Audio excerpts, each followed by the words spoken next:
मैं Arvind Barnwal BBDSS material Ghazipur से आप सभी बच्चों को गुड मॉर्निंग। पिछले टॉपिक में विद्युत चुंबकीय प्रेरण इलेक्ट्रोमैग्नेटिक इंडक्शन का पार्ट फर्स्ट आपको बताया जा चुका है। अब आज मैं पार्ट सेकंड का टॉपिक लेकर आ रहा हूँ। पार्ट फर्स्ट में आपने पढ़ा फैराडे के विद्युत चुंबकीय प्रेरण के नियम इत्यादि।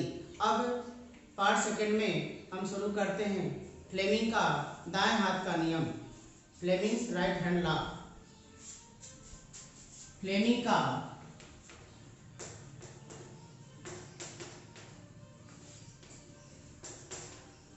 दाएं हाथ का नियम।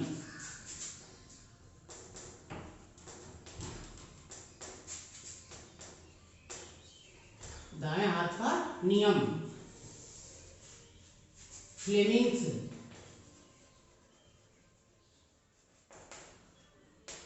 Right hand law.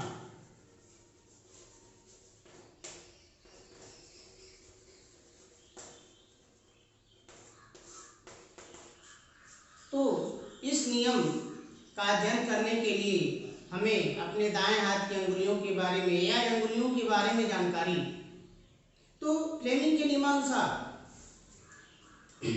यदि हम अपने दाएं हाथ की अंगुलियों, तीन अंगुलियों, अंगूठा, तर्जनी और मध्यमा, दाएं हाथ की तीन अंगुलियों, अंगूठा, तर्जनी और मध्यमा को इस प्रकार फैलाएं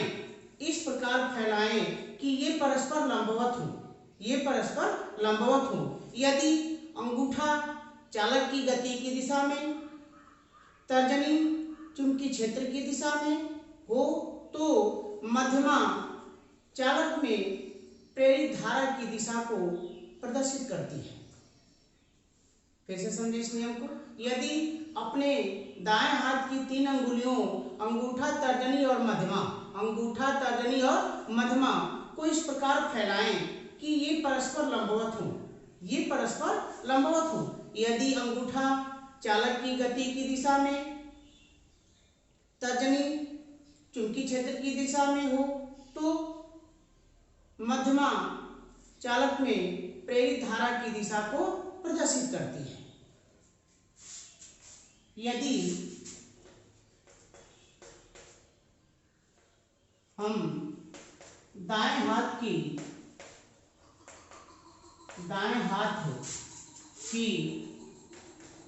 तीन अंगुलियों,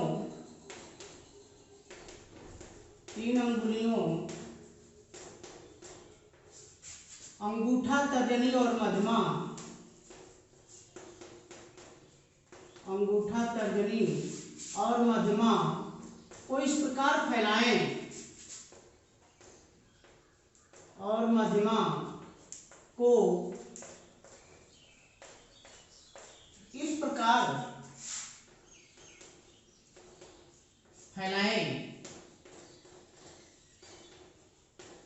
कि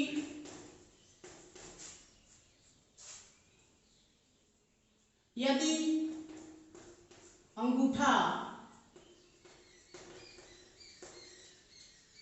इस प्रकार फैलाएं कि ये परस्पर लंबवत हो, कि ये परस्पर लंबवत हो,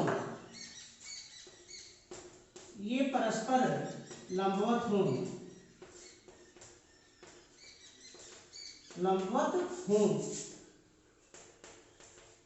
यदि अंगूठा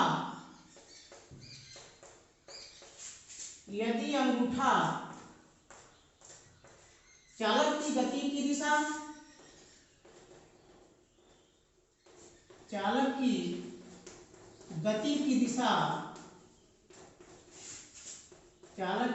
की दिशा, तर्जनी चुंबकीय क्षेत्र की दिशा,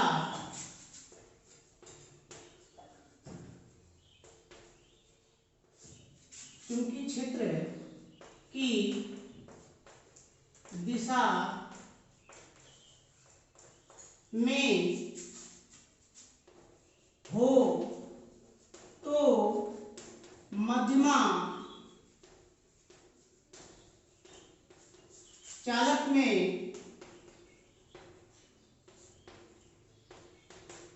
प्रेरित धारा की दिशा को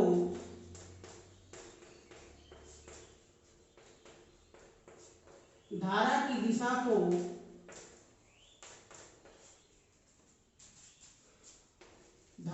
दिशा को प्रदर्शित करती है, चाहे बताती है।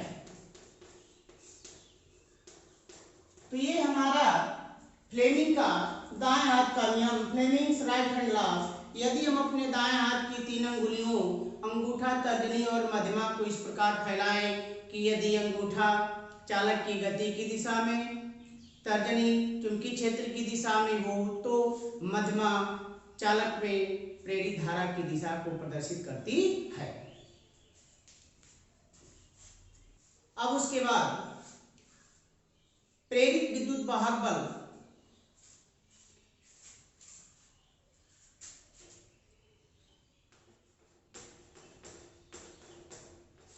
प्रेरित विद्युत वाहक बल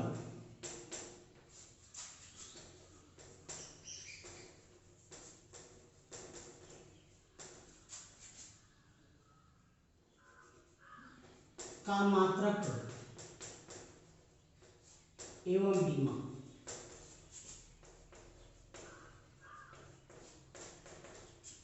प्रेरित विद्युत वाहक बल का मात्रक एवं बीमा।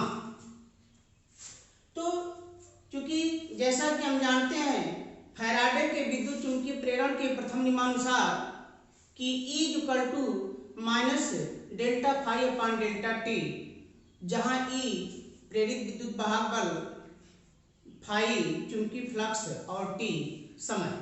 तो फैराडे के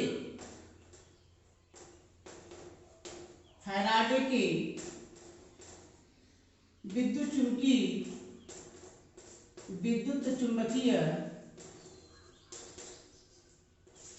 प्रेरण के प्रथम नियमानुसार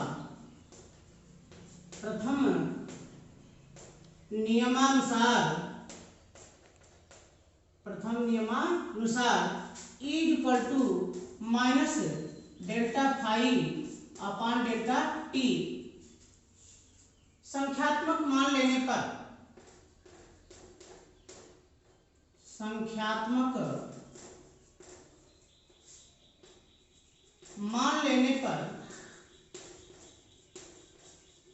तो संख्यात्मक मान जब हम लेंगे तो E = delta phi upon delta T. तो E का मात्रक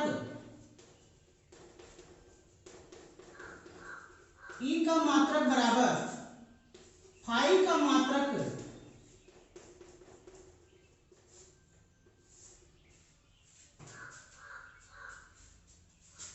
अपॉन टी का मात्रक। तो जैसा कि हम जानते हैं प्रेरित विद्युत वाहक बल एक प्रकार का विभवांतर है। विभवांतर यानी इसका मात्रक वोल्ट। चुंबकीय फ्लक्स, तो चुंबकीय फ्लक्स का मात्रक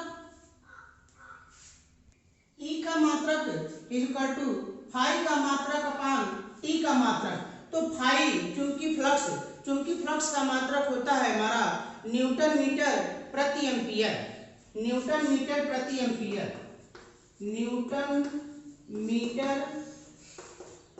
एम्पियर। और समय का मात्रक होता है सेकंड। तो यह मान जाएगा हमारा न्यूटन मीटर प्रति एम्पियर सेकंड।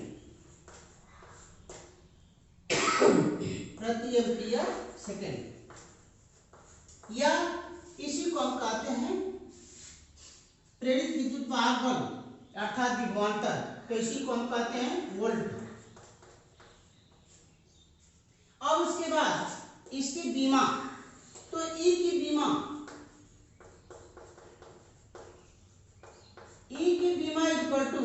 तो चूंकि सूत्र हमारा है E = delta phi upon delta T. तो E की बीमा = फाई की बीमा अपॉन टी की बीमा। तो फाई की बीमा अपॉन टी की बीमा। तो फाई की बीमा ml²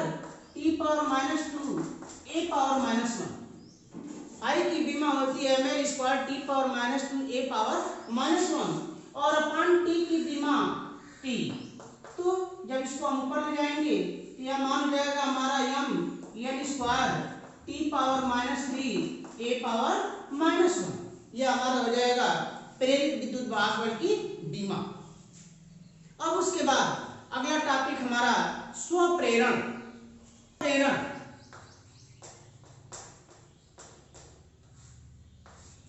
self induction. Self induction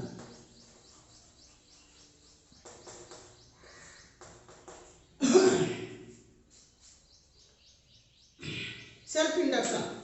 तो सेल्फ इंडक्शन स्वप्रेरण की परिभाषा, जब किसी कुंडली में प्रवाहित धारा को परिवर्तित करने पर, जब किसी कुंडली में प्रवाहित धारा को परिवर्तन करने पर स्वयं उसी कुंडली में प्रेरित धारा उत्पन्न हो जाती है, तो विद्युत चुंबकीय प्रेरण की इस घटना को स्वप्रेरण कहते हैं। तो परिभाषा इसकी, जब किसी कुंडली में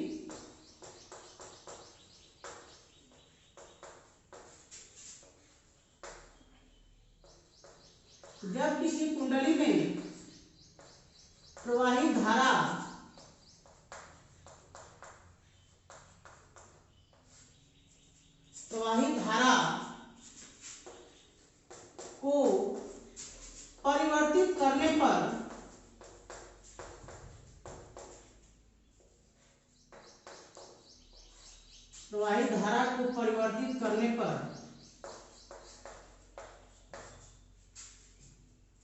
स्वयं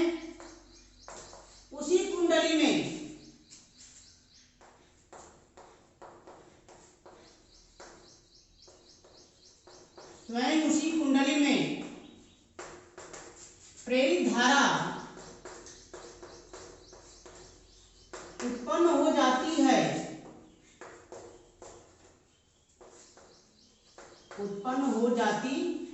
में प्रेरित धारा उत्पन्न हो जाती है, तो विद्युत चुंबकीय प्रेरण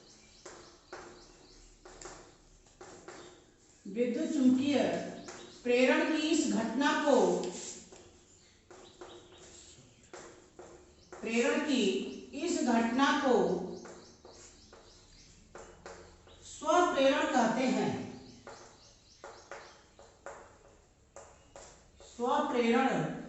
कहते हैं।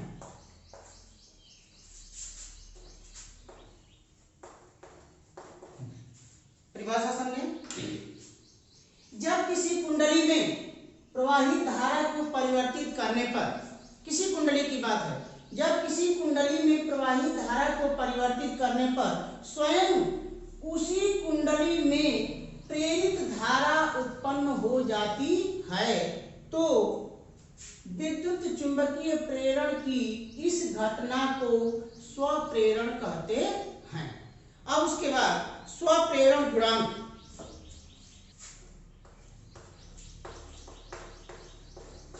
स्वप्रेरण गुणांक अथवा स्वप्रेरकत्व।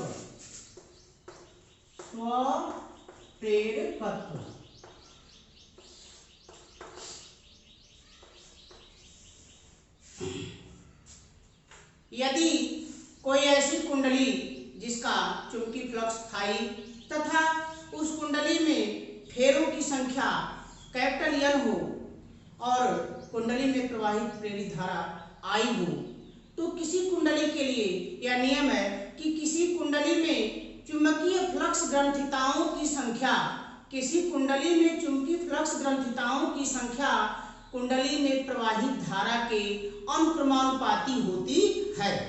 यदि फेरों की संख्या N और चुंबकीय फ्लक्स फाई हो, तो कुंडली से बद्ध कुल चुंबकीय फ्लक्स का मान N इंटू फाई प्लस ग्रंथिताओं की संख्या हो जाएगी N इंटू फाई, तो N into phi is proportional to I।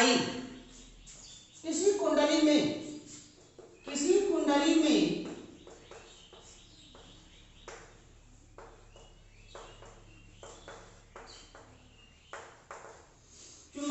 Flux ग्रंथिताओं की संख्या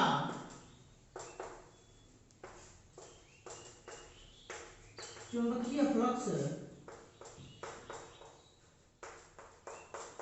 ग्रंथिताओं की संख्या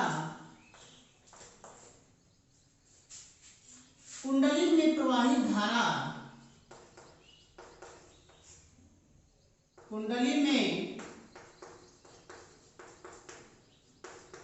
प्रवाहित धारा के अनुक्रमानुपाती होती है, प्रवाहित धारा के अनुक्रमानुपाती होती है।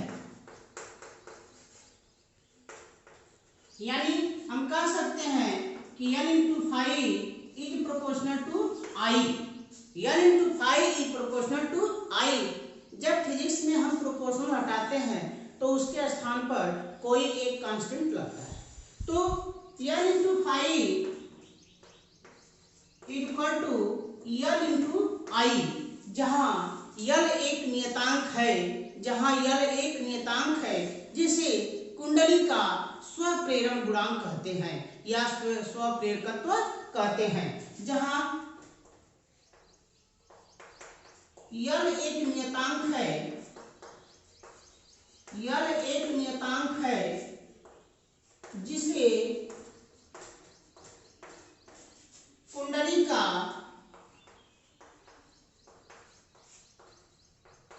स्वप्रेरण गुणांक कहते हैं, स्वप्रेरण गुणांक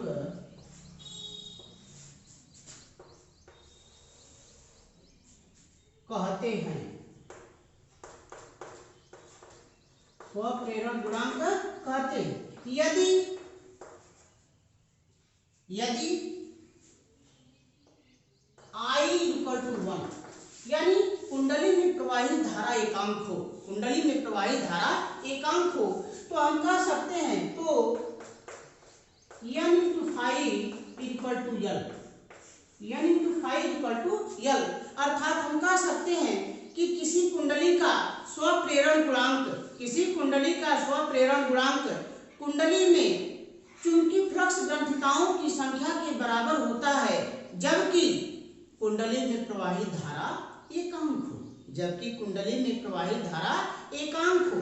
अथवा इसको दूसरे शब्दों में यह भी हम कह सकते हैं कि यदि किसी कुंडली में एकांक धारा प्रवाहित की जाए, यदि किसी कुंडली में एकांक धारा प्रवाहित की जाए तो कुंडली में चुंबकीय फ्लक्स ग्रंथिताओं की संख्या को स्वप्रेरण गुणांक अथवा स्वप्रेरकत्व कहते हैं। अथवा किसी कुंडली में एकांक धारा प्रवाहित करने पर, किसी कुंडली में एकांक धारा प्रवाहित करने पर कुंडली में चुंबकीय फ्लक्स ग्रंथिताओं की संख्या को, चुंबकीय फ्लक्स ग्रंथिताओं की संख्या को कुंडली का, उस कुंडली का स्वप्रेरण गुणांक अथवा स्वप्रेरकत्व कहते हैं। स्वप्रेरण गुणांक, स्वप्रेरण गुणांक अथवा स्वप्रेरकत्व की परिभाषा हम इस प्रकार लिख सकते हैं कि किसी कुंडली में एकांक धारा प्रवाहित करने पर, किसी कुंडली में एकांक धारा प्रवाहित करने पर, किसी कुंडली में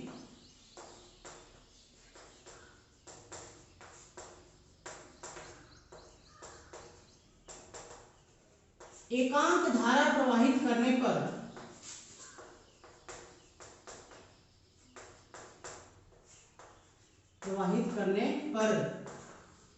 कुंडली में चुंबकीय फ्लक्स ग्रंथिताओं की संख्या को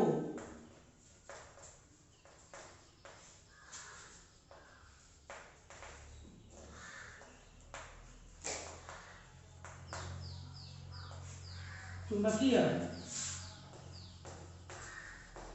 फ्लक्स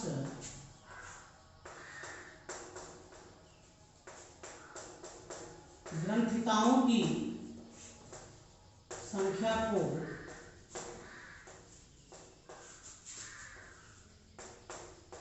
स्वप्रेरण गुणांक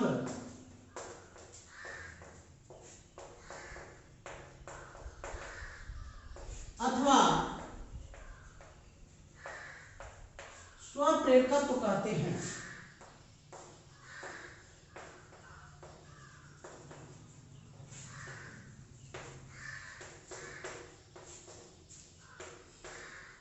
स्वप्रेरकत्व कहते हैं। अब उसके बाद इसी स्वप्रेरण गुणांक की परिभाषा विद्युत वाहक बल के रूप में कैसे दी जा सकती है? स्वप्रेरण गुणांक की परिभाषा विद्युत वाहक बल के रूप में कैसे दी जा सकती है?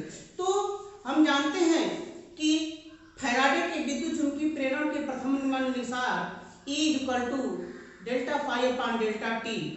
यदि कुंडली में फेरों की संख्या n हो तो उस स्थिति में हम n से उसमें गुणा कर देंगे, क्योंकि फैराडे के नियमानुसार, फैराडे के विद्युत चुंबकीय प्रेरण के नियमानुसार विद्युत चुंबकीय प्रेरण के नियमानुसार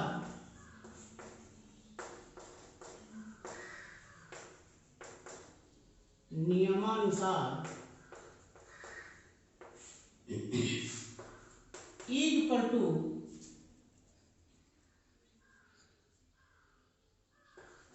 n into delta phi upon delta T, जहां n कुंडली में फेरों की संख्या है।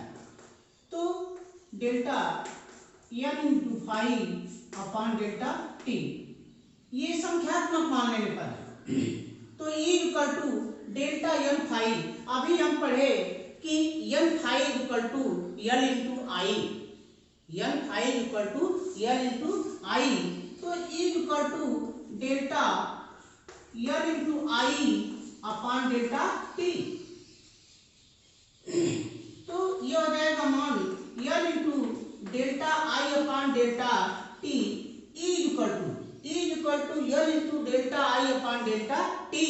तो l बराबर हम कह सकते हैं कि l बराबर E upon delta I upon delta T.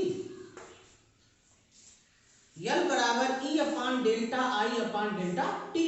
यदि delta I upon delta T अर्थात प्रवाहित धारा परिवर्तन, delta I upon delta T यानी धारा परिवर्तन की दर, delta I upon delta T को हम कहेंगे धारा परिवर्तन की दर। यानी यदि delta I upon delta T, delta I upon delta T की वैल्यू 1 हो तो l का मान E के मान के बराबर होगा। तो l का मान E के मान के बराबर होगा। अतः हम कह सकते हैं यदि delta I upon delta T = 1 तो l बराबर E। अतः अब स्वप्रेरण गुणांक की परिभाषा प्रेरित विद्युत वाहक बल के रूप में इस प्रकार दिया जा सकता है कि किसी कुंडली का स्वप्रेरण गुणांक, किसी कुंडली का स्वप्रेरण गुणांक अथवा स्वप्रेरकत्व, किसी कुंडली का स्वप्रेरण गुणांक अथवा स्वप्रेरकत्व कुंडली में एकांक धारा परिवर्तन की दर करने पर, धारा परिवर्तन की दर एकांक करने पर कुंडली में उत्पन्न प्रेरित विद्युत वाहक बल के बराबर होता है। अर्थात यदि किसी कुंडली में धारा परिवर्तन की दर एकांक हो, यदि किसी कुंडली में धारा परिवर्तन की दर एकांक हो तो कुंडली में उत्पन्न प्रेरित विद्युत वाहक बल, कुंडली में उत्पन्न प्रेरित विद्युत वाहक बल को स्वप्रेरण गुणांक अथवा स्वप्रेरकत्व कहते हैं। तो परिभाषा इसकी हो जाएगी, यदि किसी कुंडली में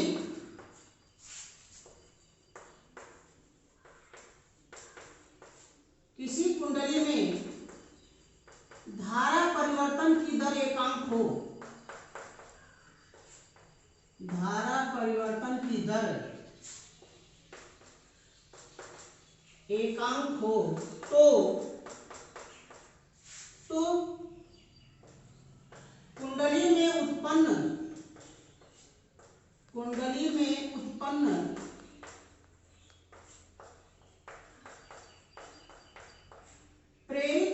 वाहक बल, प्रेरित विद्युत वाहक बल को,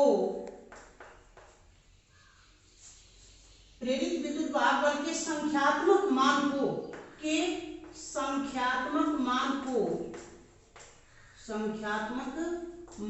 को स्वप्रेरण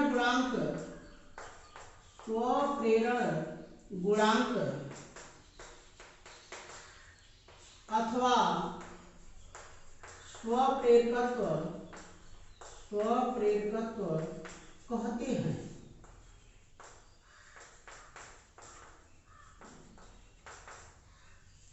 इस प्रकार इस वीडियो में आपको जो बातें न समझ में आई हो उसे आप कमेंट अवश्य करें। यदि आपको वीडियो अच्छा लगा हो तो इसे लाइक और सब्सक्राइब तथा शेयर जरूर करें। बहुत बहुत धन्यवाद।